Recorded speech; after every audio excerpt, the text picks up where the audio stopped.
안녕하세요. 저는 공개 플랫폼을 네트워크 펑션 가상화, 기능 가상화를 위한 공개 플랫폼 발표를 하게 된 조만석이라고 합니다. 영문으로 마리오조라고 쓰고 있고요. 밑에 이메일로 쓰고 있습니다. 먼저 제 소개 먼저 간단하게 얘기 드리겠습니다. 저는 HPC라고 합니다. 하이 퍼포먼스 컴퓨팅이라고 해서 요즘에 많이 얘기하는 빅데이터 관련 솔루션을 해서 그 휴먼 브레이브 매핑이라고 해서 사람의 두뇌를 매핑하는 프로세스 개발을 했었고요. 그 다음에 CT라고 있습니다. 컴퓨터 병원에 가시면 CT 개발하시죠. CT 찍고 하는 그 이미지 만드는 프로젝트를 했었습니다. 그리고 얼마 전까지 스토리지 엔터프라이즈 기업형 스토리지 티어링이라는 기술을 했었고요. 그 다음에 공개 소프트웨어 개발로는 리눅스 커널, 그 다음에 컴파일러, LLVM 컴파일러, 그다음에 최근에 이슈가 되고 있는 클라우드 오픈스택, SDN, OpenFV의 개발을 하고 있습니다. 그리고 저서로는 유닉스 V6 커널 관련 책자를 출간했습니다. 저는 그 공개 소프트웨어 하기 위해서 주로 커널 스타디를, 리눅스 커널 스타디를 하고 있는데요. ARM 커널이라든지 XPLU 기반의 리눅스 커널을 분석을 하고 LLVM 컴파일러, 그 다음에 NFV, SDN 같은 걸 해서 커널 커뮤니티 사이트에 이렇게 자료를 올리고 하는 모습입니다. 이게 커널 스타디 하는 모습이고요. 커널 소스 코드 한 줄 한 줄을 가지고 사람들이 모여서 자신의 코드를 보면서 설명하는 방식으로 스타디를 하고 있습니다. 이렇게 된 결과를 가지고 얼마 전에 그 삼성 오픈 소프트웨어 컨퍼런스에서 리눅스 커널 관련 발표를 했었고요. 리눅스 커널에서 부트 관련된 부분을 주로 해서 발표를 했었습니다. 자, 오늘 그 발표할 내용은 OpenFV라는 것인데요. OpenFV라는 것은 약어로 Open Platform for Network Function Virtualization, 네트워크 기능 가상화를 위한 공개 플랫폼을 얘기를 합니다. 그러면 그 용어 자체가 대단히 낯설실 것 같아요. 그래서 하나하나 그 OpenFV가 무엇이고 OpenFV에 들어가는 기술들이 무엇인지에 대해서 하나하나 발표를 하도록 하겠습니다. 먼저 첫 번째 나오는 키워드가 네트워크입니다. 네트워크란 무엇일까요? 그 영어 사전에 찾아보게 되면 전자적으로 보면은 뭐 어떤 디바이스, 각각의 전자 디바이스를 연결해 주는 것 자체를 모델을 그 네트워크라고 얘기합니다. 또 하나 비즈니스 하게 되면은 어떤 사람과 사람 사이에 새로운 비즈니스에서 사람들을 하나 비즈니스를 만들고 그것에 대한 관계를 형성해 나가는 것 자체를 네트워크라고 한다. 그리고 컴퓨터 사이언스에서는 특히나 이 컴퓨터 네트워크를 얘기하는데요. 데이터의 흐름, 그 다음에 경로, 그 다음에 데이터 간의 커넥션 자체를 네트워크라고 얘기를 합니다. 그러면 좀 더 깊게 네트워크에 대한 부분을 컴퓨터 사이언스, 이 소프트웨어 쪽에서 보게 되면 그 각각의 엔드 투 엔드 포인트에 대한 정보를 주고받는 것 자체를 네트워크라고 얘기를 하죠. 그리고 이렇게 주고받기 위해서는 데이터를 모아놓은 패킷이라는 단위가 존재를 하게 돼요. 그래서 패킷을 보내는 쪽과 받는 쪽 간에 어떤 연결을 해주고 연결 자체를 흐름을 만들어주는 것 자체를 네트워크라고 얘기를 합니다. 그러면 최근에 그 네트워크 자체가 왜 중요하게 되었는지, 이 NFV가 왜 등장하게 되었는지에 대한 배경 설명을 제가 한 단계 한 단계 나아가도록 하겠습니다. 일단은 첫 번째 보시게 되면 여기 파랗게 되어 있는 부분이 네트워크에 연결되어 있는 사물의 개수입니다. 그리고 요거 까맣게 되어 있는 부분이 사람이죠. 사람은 거의 2003년이나 지금 2015년까지 거의 큰 변동은 적습니다. 그거에 비해서 2003년에는 사람에 비해서 사람들이 네트워크를 통해서 연결되어 있는 개체수, 물건 자체가 적었어요. 그런데 2010년 들어오면서 여러분들이 자주 쓰시는 스마트폰이 등장하면서 사람들 숫자보다 더 많은 연결 자체가 네트워크를 통해서 발생을 하게 되었고요. 이것의 숫자는 점점 늘어서 사물 인터넷이라든지 클라우드, 그 다음에 빅데이터라는 것들을 통해서 점점 커넥션 자체의 숫자는 점점 커지고 있습니다. 커지고 있다는 얘기는 사람이 숫자는 작은데 커넥션 자체가 늘어나게 된다는 얘기는 네트워크 숫자가 그만큼 많이 광범위하게 커진다는 걸 의미하게 되죠. 그래서 2020년 좀 예상하기에는 50밀리언, 그러니까 50억 단위 이상의 커넥션이 이루어질 것으로 예상이 되고 있고요. 그러다 보니까 그 장비를 만드는 업체와 통신 서비스, SK텔레콤이라든지 KT, U+, 이런 통신회사의 입장에서 보게 되면 이러한 문제점이 하나 발생하게 됩니다. 초창기에는 사람들이 2G폰만 썼어요. 그래서 1G나 2G폰, 그래서 사람의 목소리만 가지고 서로 간에 연결을 했으면 되는 시대였습니다. 10년 전만 해도 그랬죠. 그런데 어느 순간인가 2G에 게임이 등장하고 휴대폰 게임이 등장하고 아이폰 이후에 스마트폰이 등장하면서 데이터를 이용하는 사람들은 점점 늘고 있습니다. 얼마 전까지 사람들은 DMB라든지 이런 방송 서비스를 그냥 일방적으로 받기만 했는 거에 비해서 이제는 아프리카 TV라든지 여러 가지 그 SNS, 트위터, 뭐 페이스북, 그 다음에 그런 다양한 콘텐츠를 통해서 커넥션 자체의 트래픽은, 데이터량은 점점 많이 커지고 있어요. 근데 그 커지는 것에 비해서 사람들이 연결되고 있는 자원, 물리적인 커넥션이라든지 하드웨어 자원은 그렇게 기하급수로 커가지 못하고 있는 게 현재 상황입니다. 그러면 어느 순간인가부터는 이 사이의 간격이 너무 커지게 되죠. 그럼 이 간격을 계속 이 장비를 추가해서 맞춰줄 것이냐라는 고민에 빠지게 됩니다. 그래서 이런 트렌드를 가지고 하나의 어떤 그래프를 그려봤는데요. 그래서 요거 자체는 그 데이터량에 대한 것이고, 요건 장비에 대한 비용입니다. 그래서 통신회사들, 각각의 SK라든지 이런 뭐 KT, U+, 이런 통신회사들 입장에서 봤을 때 투자되는 금액은 계속 늘어나야 되는데 수익 자체는 줄어드는 결과가 나와서 2016년에서 2017년, 내년에서 내후년 정도가 되게 되면 그 통신사업자 자체가 적자를 보게 되는 상황까지 올지도 모른다는 그 문제점을 발생하게 됩니다. 그래서 이런 문제점을 어떻게 해결할 것인가라는 고민에 빠지게 되었죠. 그래서 고민에 빠지게 되었는 상황을 하나하나 보기 위해서 현재금 네트워크에 대한 부분이 어떻게 되었는지 한번 보도록 하겠습니다. 여러분들이 쓰는 스마트폰, PC, 셋탑박스, 사물 인터넷 장치는 보통 홈 네트워크라는 부분에 연결이 됩니다. 그리고 스마트폰은 또한 길에서 읽어다 쓰게 되시게 되면 모바일 네트워크에 연결이 되겠죠. 그리고 이런 것뿐만 아니라 어떤 분들은 네트워크 장비를 잘 쓰시면 네트워크 스토리지라든지 다양한 장비들을 네트워크라든지 홈 네트워크, 비즈니스 네트워크 통해서 RGW라는 장비를 통해서 인터넷에 연결이 됩니다.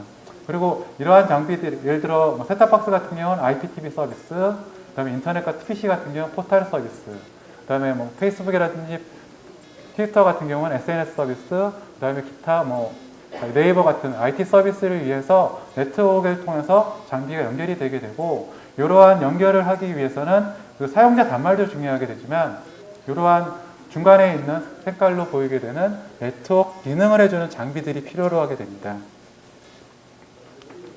그렇게 돼서 그럼 이런 네트워크 장비가 기존에는 그 시스코라든지 유명한 네트워크 장비 회사가 하드웨어하고 소프트웨어를 같이 만들었어요. 같이 만들다 보니까 하드웨어에 문제가 생기거나 소프트웨어에 문제가 생기면 이 장비 업체를 불러서 바꿔줘야 됩니다. 그렇게 되니까 문제가 되는 부분이 통신사 입장이라든지 전체 기업의 입장에서 봤을 때는, 산업의 입장으로 봤을 때는 이 장비 업체의 입김에 의해서 휘둘리게 되는 부분이 생기게 되는 것이죠.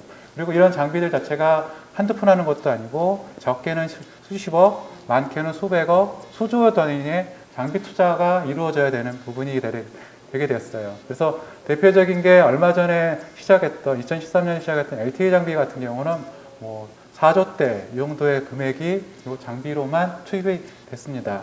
근데 LTE 장비 이후에도 계속 네트워크 트래픽은 늘어나게 되기 때문에 2020년 선보이게 될 5G 네트워크에서는 이러한 기존의 네트워크 방비 가지고는 해결할 수 있는 한계점이 부딪히게 되죠.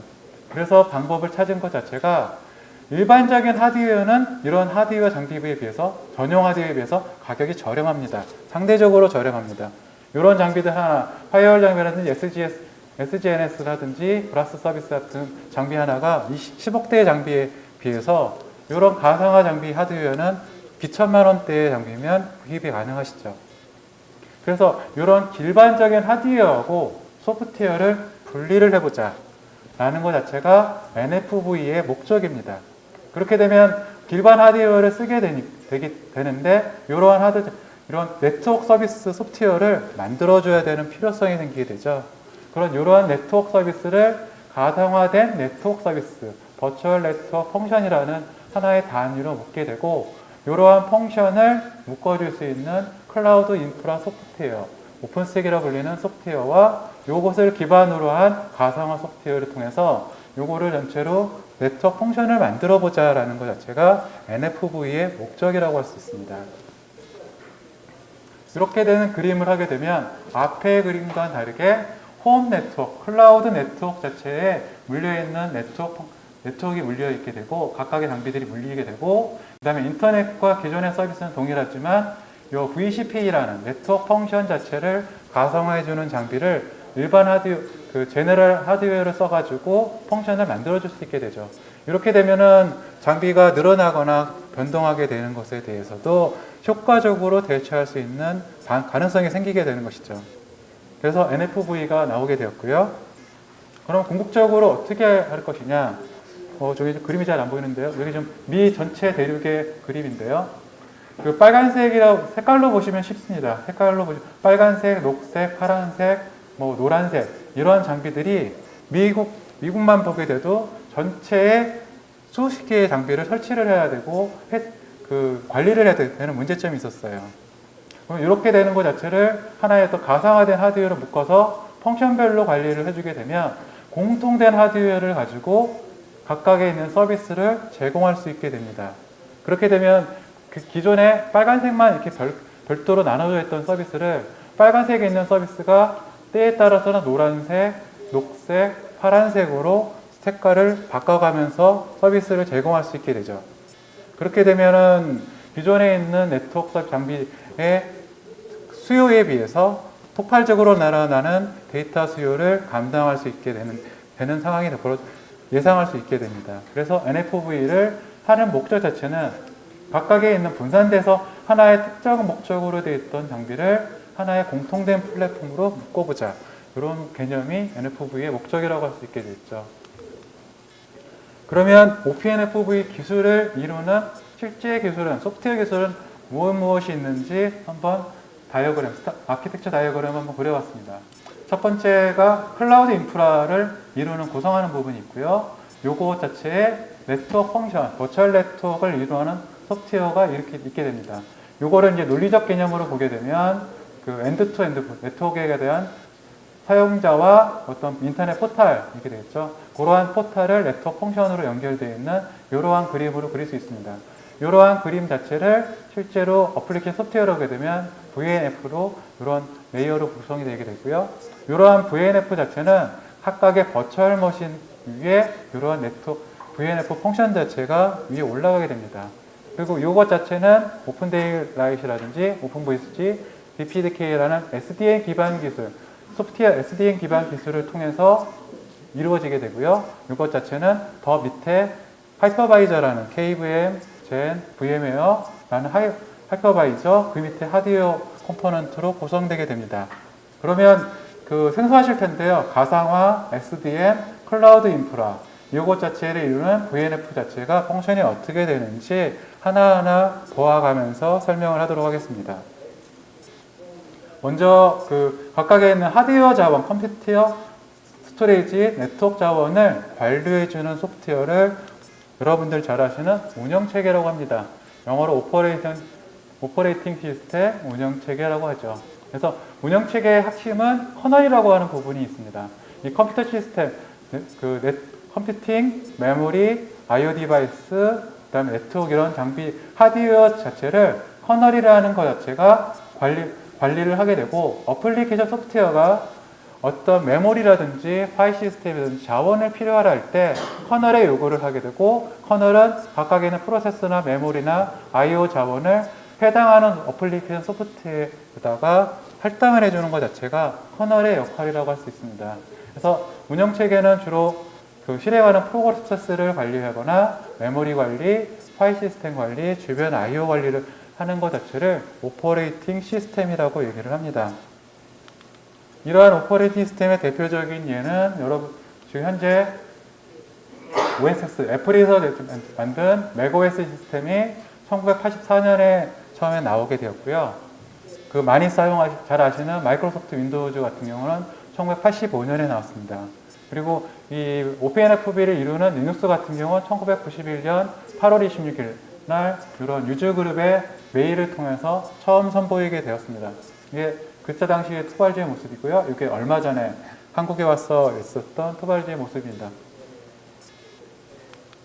그래서 리눅스 커널 자체를 크게 보게 되면은 하드웨어 자원이 있고요. 하드웨어 프로세서 자원, 메모리 자원, I/O 자원이 있는 하드웨어 스페이스가 있고, 그 다음에 커널 스페이스라는 부분이 이렇게 나눠지게 됩니다. 그리고 커널 스페이스, 사용자 어플리케이션이 동작하는 유저 스페이스, 이렇게 세 가지 부분으로 나눌 수가 있게 되고요. 일단 커널 스페이스는 유저 스페이스와 통신을 하기 위해서 시스템 콜이라는 개념을 통해서 자원을 주고받고 하게 됩니다. 사용자 어플리케이션 소프트웨어가 자원이 필요하게 되면 시스템 콜을 통해서 자원을 요구를 하고, 커널은 해당 시스템 콜을 받아서 프로세스 매니저를 통해서 프로세서를 제공한다든지, 메모리 매니저를 통해서 메모리 공간을 제공한다든지, 네트워크 기능이 필요하게 되면 해당하는 네트워크 디바이스 드라이버라는 계층을 통해서 연결되게 되죠. 그래서 리눅스 커널은 이러한 구조로 이루어지게 됩니다. 근데 이런 커널 자체의 코드 자체가 무려 지금 현재로는 2,500만 라인 정도 됩니다.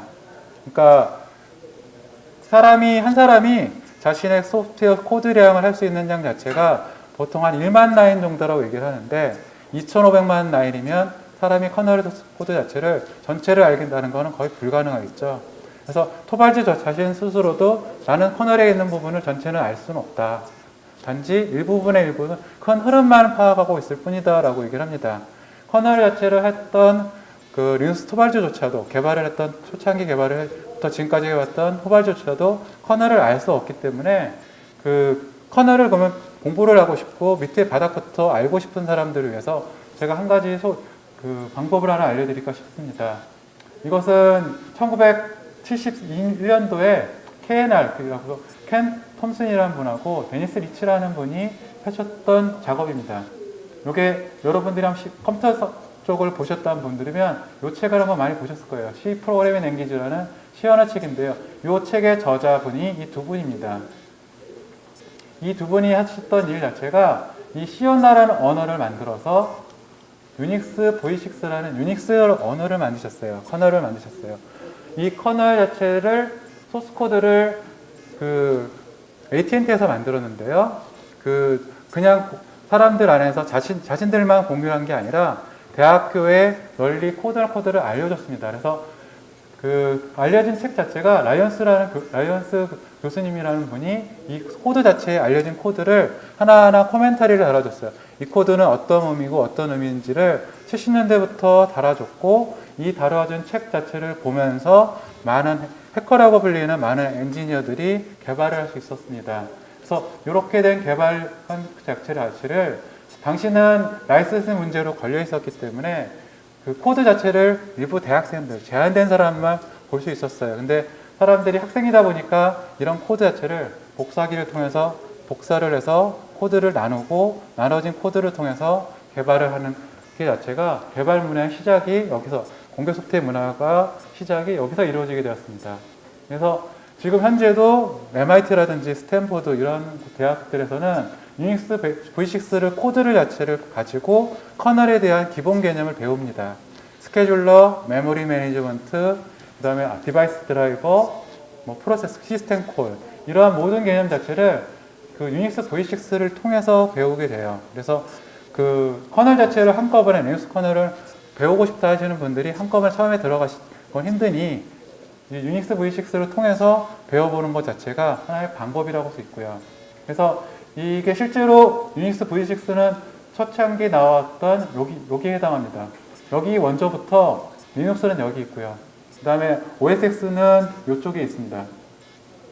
OSX 부분이 이쪽에 있고요. 그 다음에 HP 유닉스, IBM 유닉스라든지 그러한 다양한 OS들이 이 유닉스 V6에서부터 파생되어서 내려왔기 때문에 커널 자체를 공부하고 싶고 좀 깊게 하고 싶은 분들은 유닉스 V6부터 공부를 해나가시면 하나하나에 대한 기본 개념을 판단하실 수 있으실 거예요. 그 다음은 커널 위에 존재하게 되는 가상화 기술입니다. 가상화의 뜻은 가상화, 가짜죠. 가짜, 진짜를 가짜가 흉내내게 한다는 뜻입니다. 이러한 그 진짜 장비를 흉내내는 장비는 컴퓨터 하드웨어도 있고요. 오퍼레이팅 운영체계, 스토리지 디바이스, 네트워크 자원 자체도 가상화를 통해서 만들게 됩니다. 흉내내게 되죠. 이런 가상화는 1960년대 되게 오래 많이 거슬러 올라가게 되는데요. 1960년대에 IBM 시스타 360이라는 장비, 이렇게 생긴 장비가 있었어요. 이 장비가 1960년대 IBM이 너무나도 많이 팔았어요. 은행권이라든지 기업 정보라든지 많이 팔하게 되는데 팔고 나서 보니까 고객들이 70년대가 되어서도 이 IBM 360 있는 인프라를 그대로 흉내내고 싶다. 우리는 이 장비를 쓰고 싶다라고 해서 IBM이 요구를 하게 됩니다.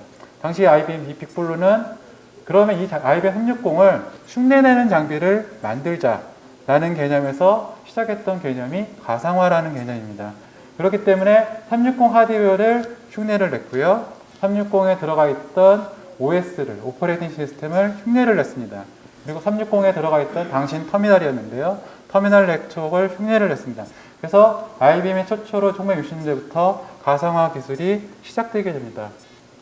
그렇게 된 가상화가 현대에 와서는 두 가지 가상화로 이루어지게 돼요. 여러분들이 잘 아시는 VM웨어라든지 버추얼박스, 젠이라는 솔루션이 있는 하나의 체계가 있고요.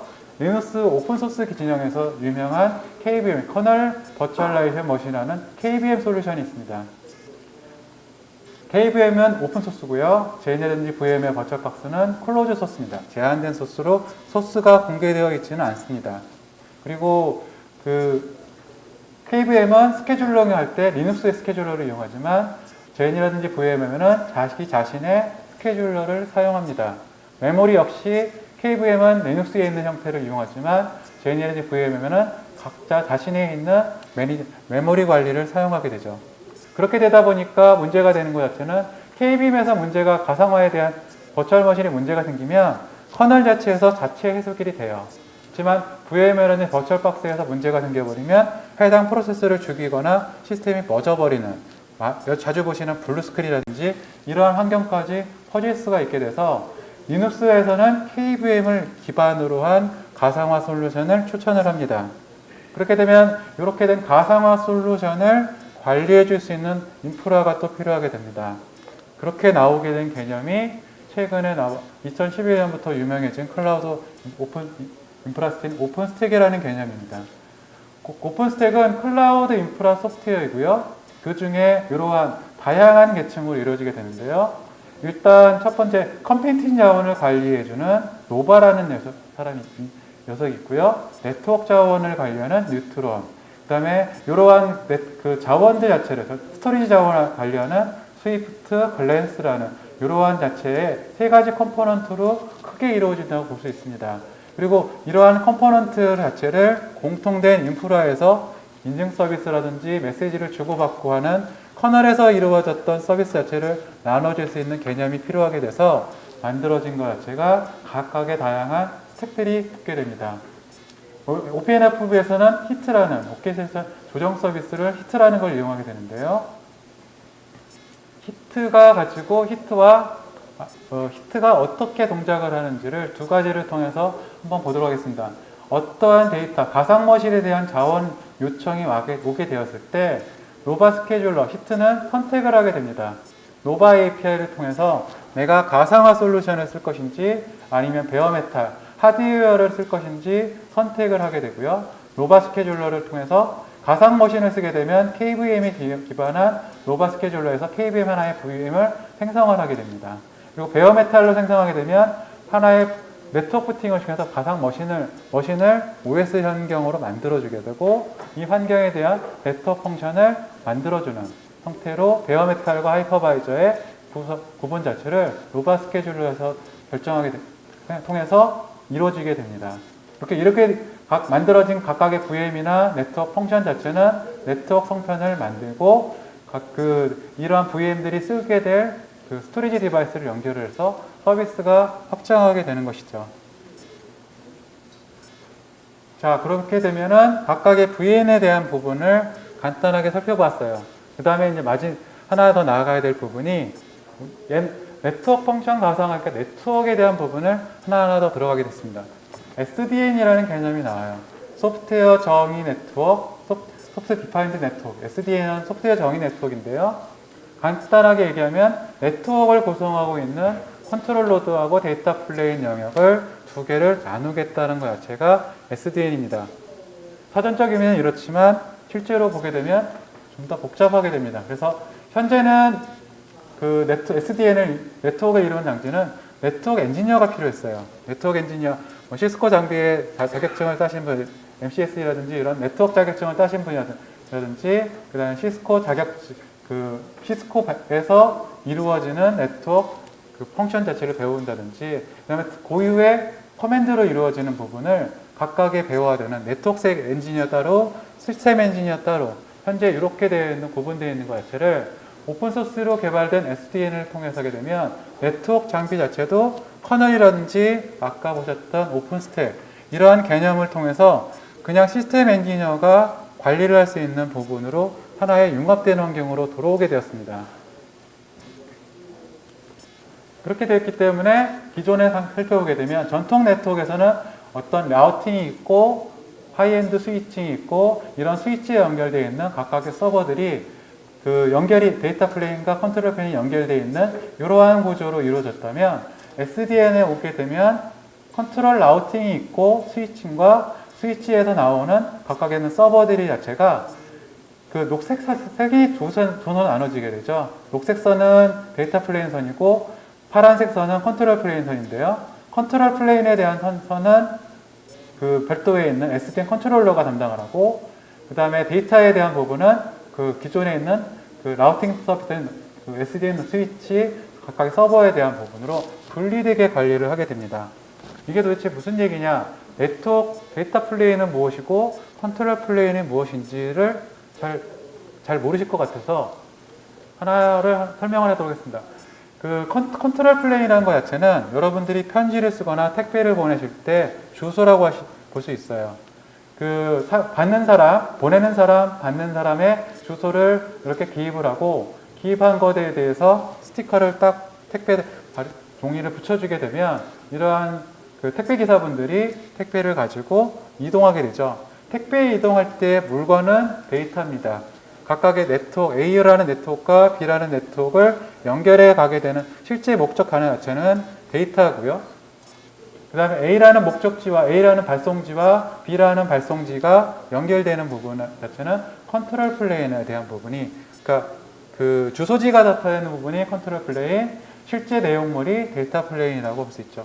이러한 네트워크 자체가 기존의 SDN 이전에는 컨트롤 플레인, 데이터 플레인이 하나로 통합돼서 움직였어요. 근데 SDN에 오게 되면 요거를 구분해서 만들어 보자는 것이죠. 그렇게 되면 어떠한 장점이 있는지, 데이터 패킷 자체가 하나하나 네트워크 단위를 자체를 이루어지게 되면 중간에 있는 개체 자체를 이루게 주게 되고, 이러한 개체 자체를 매번 요 개체를 풀었다 닫았다 하면서 문제점이 발생하게 됐습니다. 근데 이러한 것 자체를 목적지와 그거 자체를 알게 있다면은 흐름을 단축시키는 터널처럼 하나의 목적지와 서울에서 부산까지 갈 때 서울, 대전, 대구, 부산 이렇게 찍는 것이 아니라 서울부터 부산까지 하나의 패키지로 연결해 놓고 서울, 부산으로 고속도로처럼 연결되어 있는 터널링 자체가 가능해지게 됩니다. 그래서 실제 그림으로 그렇게 되면은 이런 식으로 되게 볼 수가 있어요.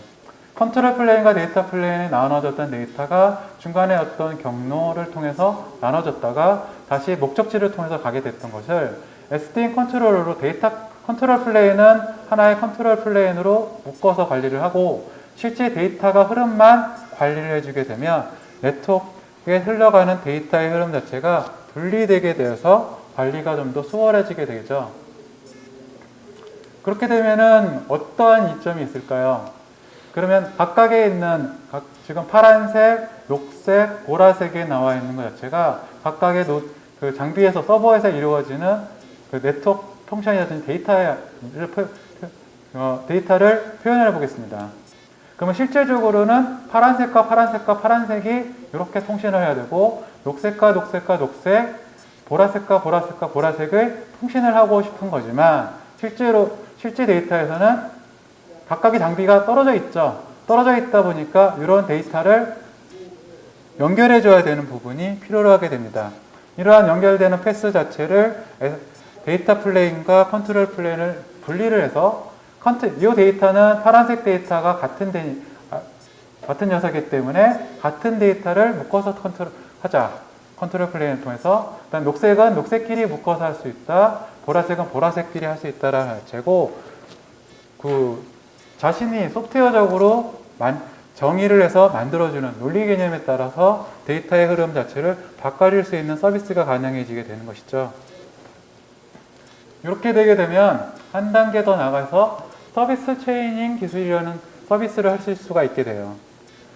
이 개념은 무엇이냐면 IPTV 예를 들어 보시면 예를 들어 무한도전을 프로를 보고 싶은 사람이 있고 유현진이 나오는 메이저리그 그 서비스를 보고 싶은 사람이 있을 수 있고 어떠한 기업에서 기업과 기업 간에 컨퍼런스를 하고 싶은 네트워크를 하나의 네트워크로 묶었다고 상상을 해보겠습니다. 그러면 유현진의 무한도전 같은 경우는 방송 브로드캐스트죠.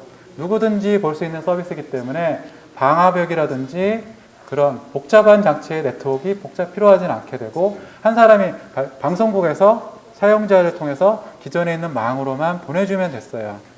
근데 그 사업자 어떤 특정한 컨퍼런스를 통해서 중요한 자료를 보내게 되면 보안이란 필요성이 생기게 되고 이런 보안을 통해서 하게 되면 보안 인증 과정이라든지 복잡한 서비스를 거치게 되겠죠. 그렇게 되면은 사용자의 서비스가 복잡한 서비스를 할 수 있는 서비스 흐름을 하나 정의를 해주고 SDN 컨트롤을 통해서 이러한 복잡한 서비스가 있으니 이러한 경로는 SDN 컨트롤 별도의 경로를 통해서 가게 해달라. 그리고 이러한 서비스 내용 자체는 어떠한 곳으로 가는 실제 데이터를 보호를 해달라고 구분해 줄 수 있게 됩니다.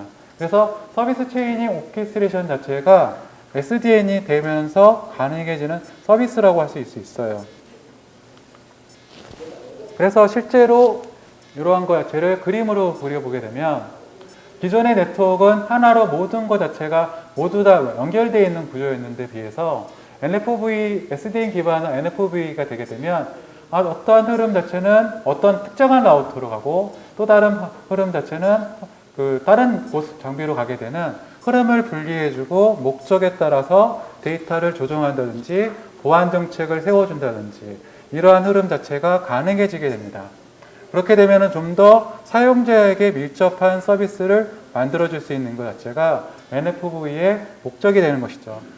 그럼 이런 NFV를 이루게 되는 구성 요소가 여러 가지가 있는데요.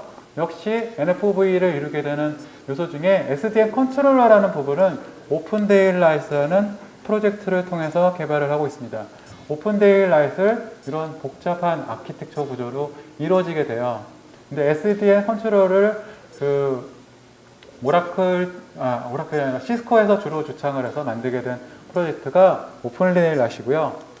오픈데일라이트 자체를 실제로 아키텍처 그림을 그리게 되면 이렇게 좀 복잡해 보이는 그림을 통해서 그릴 수가 있습니다. 그래서 간단하게 보시면 네트워크 펑션을 하는 어플라이언스 부분이 있고요.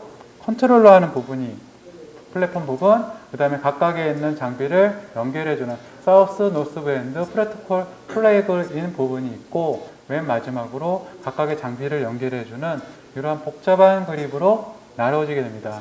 이 특징적인 부분은 쌀이라고 불리는 서비스 업스트랙션 레이어라는 이 부분에서 이 각각의 연결 자체를 구성해 주는 것 자체가 오픈 데일라이트의 특징이라고 할 수 있는데요. 이러한 것 자체는 각각에 있는 서버 컨트롤은 오픈 데일라이트 API, RESTful API를 통해서 이루어지게 됩니다.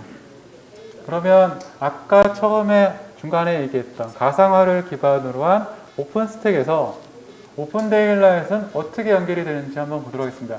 오픈스택에 주로 되어 있는 서비스 중에 뉴트론 서비스, 컴퓨팅 노드 서비스, 네트워크 노드 서비스는 오픈스택의 서비스입니다. 뉴트론 서비스에 뉴트론 서버라는 부분이 존재하게 되고요. 뉴트론 서버에는 네트워크를 관리해주기 위해서 ML2 플러그인이라는 걸 사용합니다. ML2 플러그인은 다양한 형태의 SDN 컨트롤을 지원하게 되겠는데 이 경우는 오픈 데일라이트 드라이브를 통해서 지원을 하게 되죠. 그럼 오픈 데일라이트 드라이브를 통해서 아까 설명했던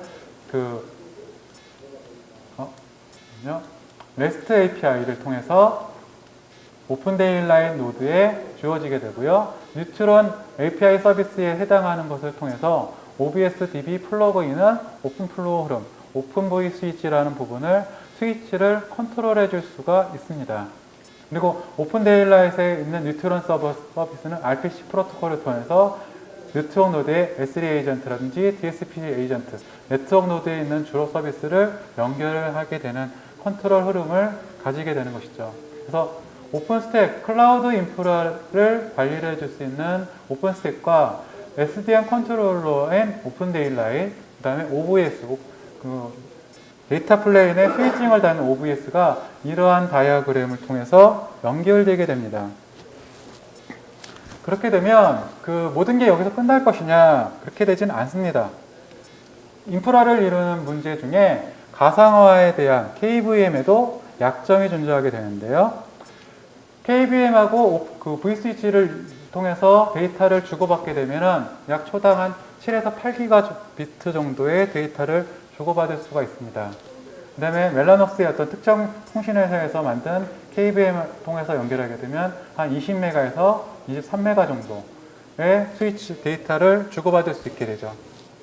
근데 이렇게 처음에도 한번 얘기했지만 NFV 자체는 기존에 있는 하드웨어에 특정되어 있는 것이 아닌 일반적인 제너럴 하드웨어에서 이것을 구현해 보자는 것 자체가 목적이었기 때문에 사람들이 인텔에서 이러한 목적을 개선할 수 있는 7, 800기가를 20기가 정도로 올릴 수 있는 방식을 고안하자는 것 자체가 DPDK라는 솔루션입니다. 이렇게 해서 퍼포먼스를 기존에 있는 전용 하드웨어가 아닌 퍼포먼스를 올리게 되는데요. 인텔 DPDK 기술은 DPDK라는 것은 데이터 플레인 디벨로먼트 키트, 데이터 플레인에 포커스가 되어 있는 키트입니다. 앞에 설명했던 오픈 데일라이트는 컨트롤 플레인에 대한 포커스가 되어 있는 오픈소스였고요. DPDK는 데이터 플레인에 대한 오픈소스입니다. 인텔 DPDK는 이렇게 복잡한 구조물로 이루어지게 됩니다.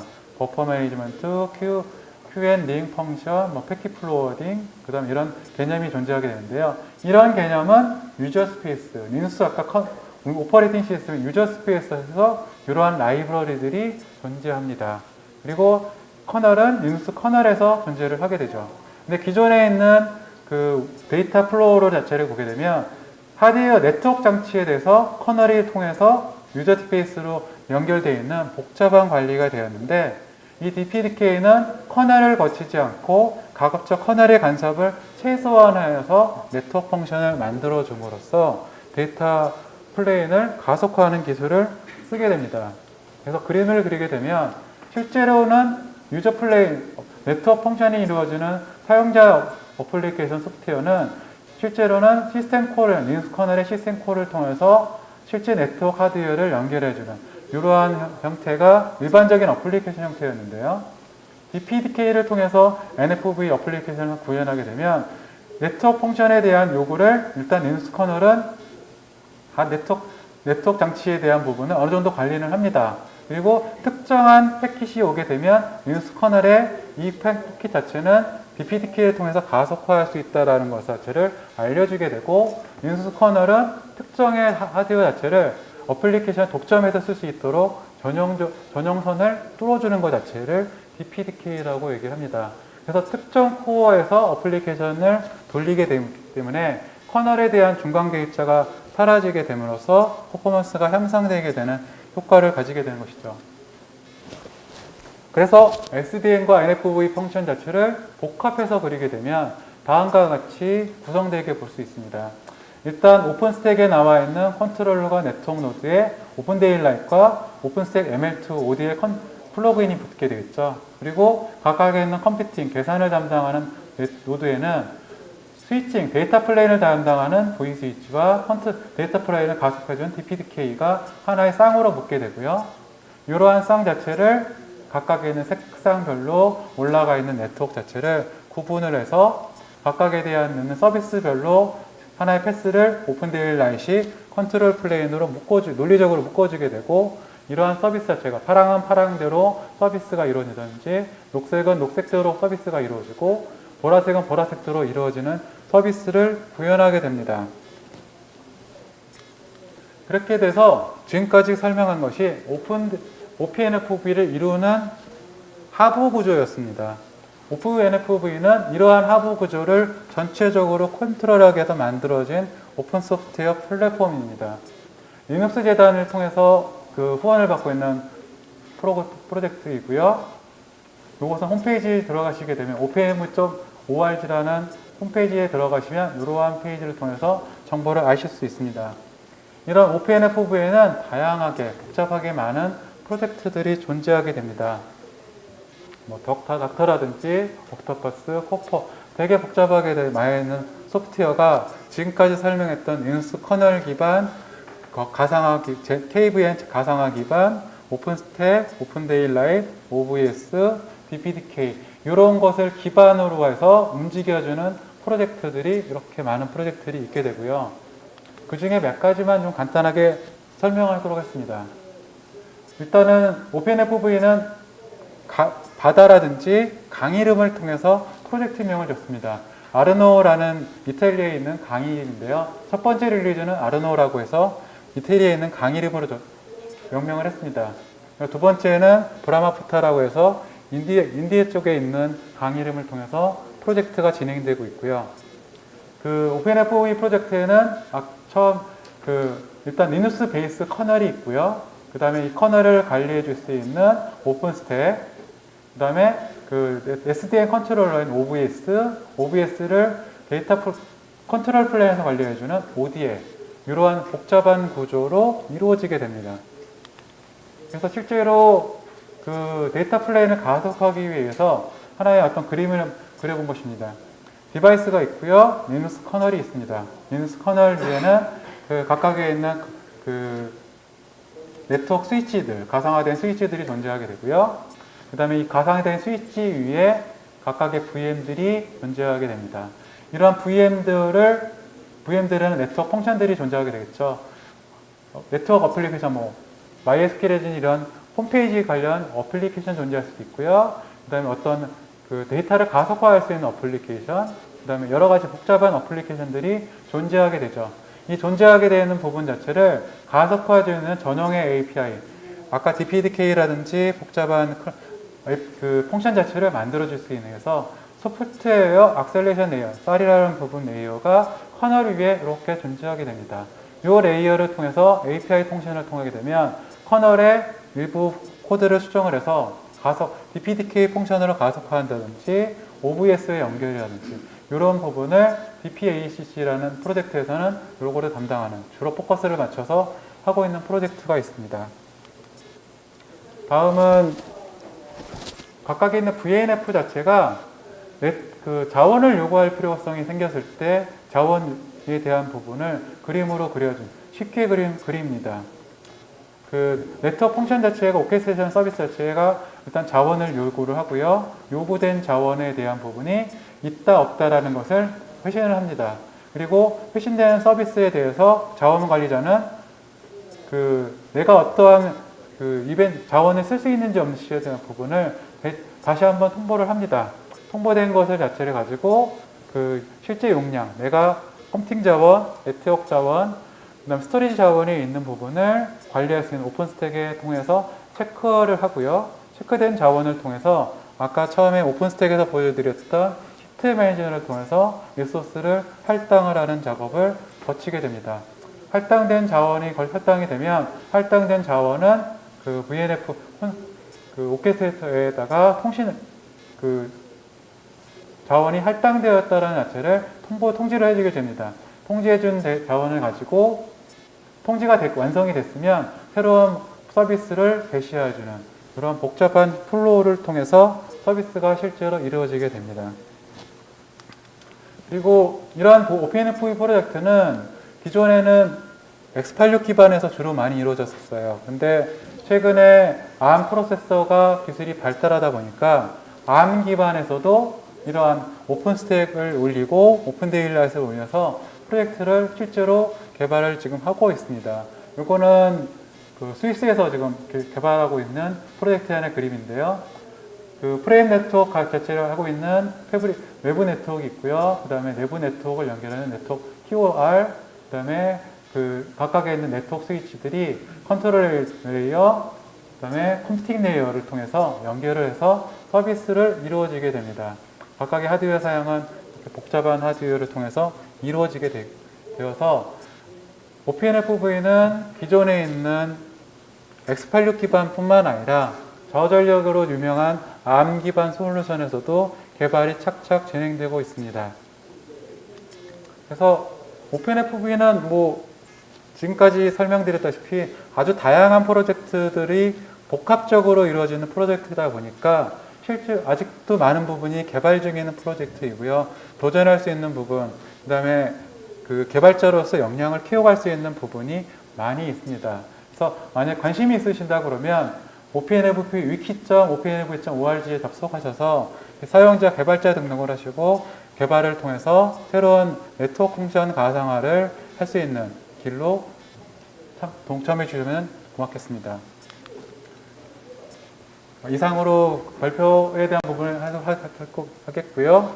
혹시 질문 있으시면 질문 받도록 하겠습니다.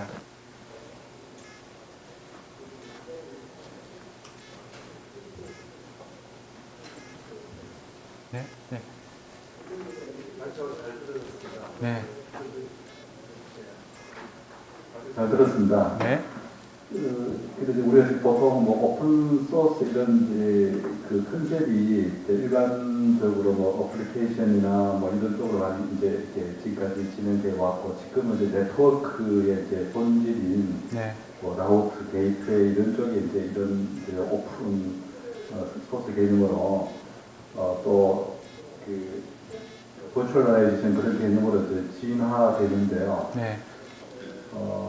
이게 실제로 네트워크에 지금 이제 적용이 돼서 네. 기존의 라우터 이런 걸 또 대치되고 이런 것들이 시점이 네. 어느 정도 언제부터 이렇게 될 거라고 좀 보십니까? 지금 현재는 다 라우터 이런 게 기존 장비들이 다 지금 운영되고 있지 않습니까? 네.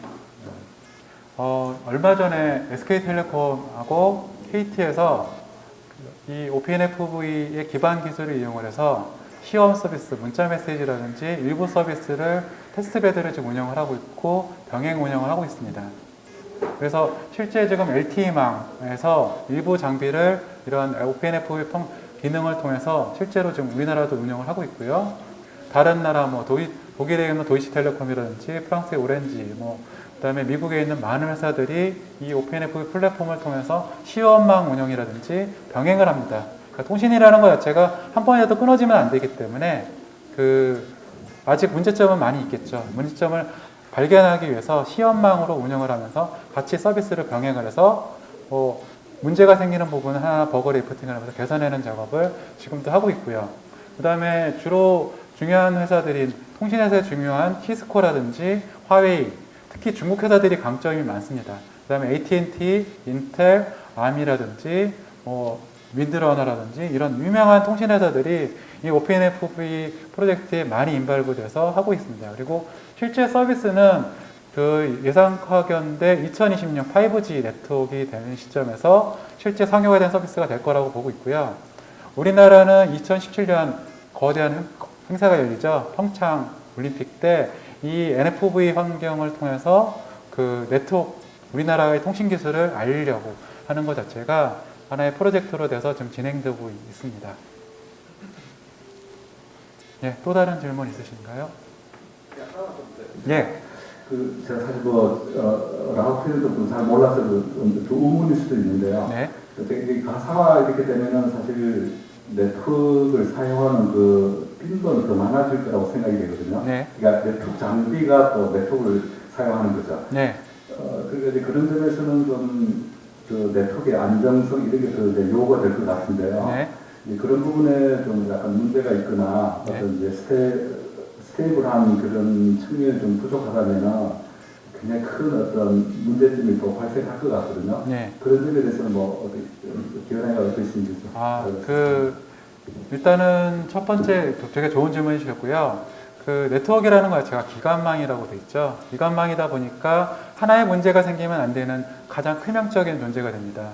내가 문제가 예를 들어 지진이라든지 쓰나미, 일본 같은 경우는 뭐 얼마 전에 했던 그 지진이 났을 때 통신망이 안 됐었는데 전화는 안 됐지만 트위터는 통신이 됐었어요. 그러니까 네트워크가 분리가 됐었기 때문에 트위터로 위험한 상황 자체를 받을 수 있다든지 이런 식이 됐었기 때문에 네트워크 서비스는 신뢰성이 가장 중요하다고 볼 수 있습니다. 그렇기 때문에 SDN 컨트롤러 자체는 벌써 2010년부터 시작되는 개념이기 때문에 어느 정도는 완성화 단계로 많이 올라와 있어요. 그렇지만 아직은 오픈 데일라이트 같은 경우는 프로젝트가 한 2번, 3번째 릴리즈가 되었기 때문에 아직은 넘어야 될 산이 많습니다. 그렇지만 상용화된 서비스를 운영할 만큼의 신뢰성 확보가 어느 정도 돼 있지만 앞으로 넘어야 될 간이 많기 때문에 그러한 과정 자체를 병행을 해가면서 하나하나 밟아가는 것 자체가 현재 시점에서의 단계고요. 그리고 2017년 평창 올림픽 때 그 시험 운영을 한다고 돼서 많은 준비를 하고 계시지만 그때도 서버망으로는 기존 네트워크를 운영을 할 겁니다. 그리고 좀 더 2020년경이 되면 점차 이렇게 트레이드 오프가 되겠죠. 기존의 망과 새로운 SDN 기반의 NFV 기반으로 이루어지는 트레이드 오프로 점차적으로 방비가 바뀌어갈 것으로 많은 분들이 예상하고 있습니다. 네. 네. 비용들은 어떻게 되나요? 기존의 장비에서 가상 부족하면 비용이 좀 들어가잖아요. 다시 한번 비용 네, 마이크 듣고 얘기해 주시겠어요? 일단 저도 가장 이슈하는 게 아무래도 투자 비용 쪽이 네. 좀 낮춰져야 좀 더 상용하는데 유리하지 않을까 생각이 듭니다. 네. 비용 충격을 좀 예상해 주시면 감사하겠습니다. 네, 좋은 질문 하셔주셨고요. 맨 처음에 NFV가 나오게 된 개념 중에 하나 설명드렸던 자료가 있으신데요. 그 자료가 한참 앞으로 가야 돼서 일단 말로 설명을 드리면 기존에 있는 네트워크 장비 자체가 L4 스위치 자체를 하나를 구입한다고 하면 넥서스 2000 같은 경우 장비 하나가 10억 정도 됩니다. 근데 이 넥서스 펑션 2000이라는 장비 자체를 있는 NFV와 SDN 컨트롤러를 통해서 장비를 구현하게 되면 수천만 원, 한 3천원에서 5천 정도의 장비면 가능합니다. 그렇기 때문에 20배 정도의 차이가 나기 때문에 이거 자체가 단순히 하나의 장비만 예를 들어서 그렇죠. VPN이라든지 더 많은 장비가 들어가게 되면 더 가격 차가 많이 나겠죠. 그리고 여러분들이 생각할 수 있는 모바일 네트워크에 되게 되면은 단말 자체가 붙는 기지국 장비도 이런 NFV 펑션 자체, 그러니까 통신을 주고받는 하나의 개체, 안테나하고 안테나하고 있는 장비는 하드웨어 장비를 쓰게 되지만 그 이후의 장비들이 많은 장비가 들어가게 돼요. PGN, SGN 많은 장비가 들어가게 되는데 이러한 장비를 NFV를 통해서 가상화를 통해 대체를 하게 되면 이런 비용 자체가 떨어지게 되고 떨어지게 되면을 통해서 통신사 입장에서는 운영비용이 줄게 되겠죠. 운영비가 줄게 되면은 여러분들이 많이 부담하고 있는 통신부에 대한 부담도 점차적으로 내려갈 수 있는, 아니면 동일한 통신 비용을 내더라도 더 빠른 네트워크, 얼마 전부터 시작하게 되는 네트워크가 KT의 기가빗 네트워크 얘기 많이 들으셨죠? 기가빗 이상 10기가, 100기가 이렇게 나갈 수 있는 서비스로 확장할 수 있을 거라고 생각합니다. 네, 또 다른 질문 있으신가요? 네.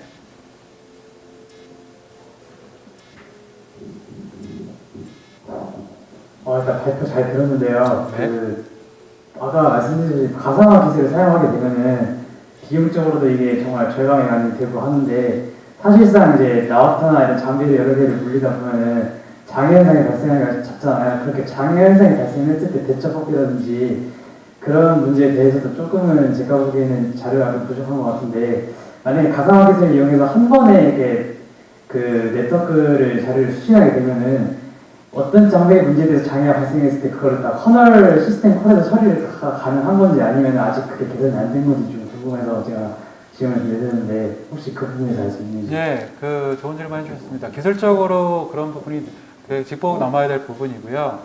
그 디폴트 매니저먼트라고 얘기하죠. 폴트 매니저먼트를 하기 위해서 기본적으로 컨트롤 로드는 HA 구조를 씁니다. 액티브 액티브에서 모든 컨트롤 부분은 전부 다 액티브 스탠바이, 액티브 단계로 되어 있고요. 그리고 폴트가 발생한 것에 대한 부분을 항상 모니터링하는 솔루션들이 나와 있어요. 그리고 그 OPNFV 프로젝트 중에 잠시만요. 잠깐만요.